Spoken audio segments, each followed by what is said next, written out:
वो क्यों इतराज उठाते हैं? क्योंकि उनका रास्ता उनसे जुदा है। लेकिन मैं जो आपको बात कहना चाहता था वो बात तो ये है कि आदमी के लिए बहाना लगता है, और जिसके पूर्व जन्म के संस्कार जब जगते हैं तो उसको बहाना लग के वो संतों की शरण में अपने आप पहुंच जाता है। मेरे साथ भी कुछ ऐसा ही हुआ था, बताऊंगा।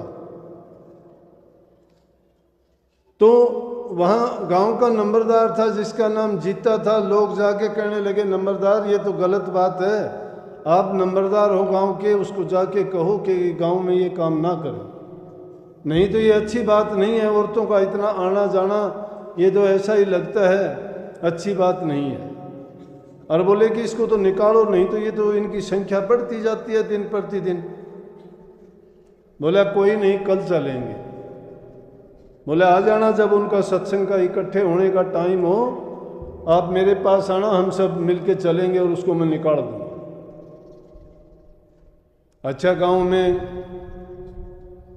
इज्जतदार आदमी था, नंबरदार था, लोग मानते थे, रोबदाब था पूरा। अगले दिन जो सत्संग का टाइम हुआ, लोग आए उसके पास और उनके साथ साथ चल दिए। जाके देखा तो सत्संग करने लग रहे थे, आराम से बैठे हुए थे। कहने लगे जाओ कहो इसको।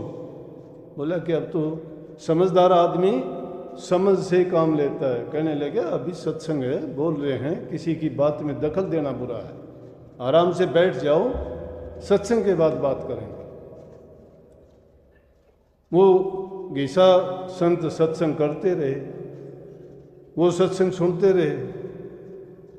अब सुनते सुनते नया आदमी जाता है, वो और भी गौर से सुनता है। रोजाना जो आते हैं ना, जो अपने आप को सेवादार कहते हैं, वो थोड़ा ज़्यादा जानकार हो जाते हैं। वो कहते हैं हम तो सत्संग रोजाना ही सुनते हैं, कम ही ध्यान देते हैं। वो सब तो ऐसे नहीं होते, लेकिन कुछ एक जो कम बुद्धि के या अपने आप को ज़्यादा कुछ मान लेते हैं, वो सत्संग में उनकी रुचि फिर कम हो जाती है।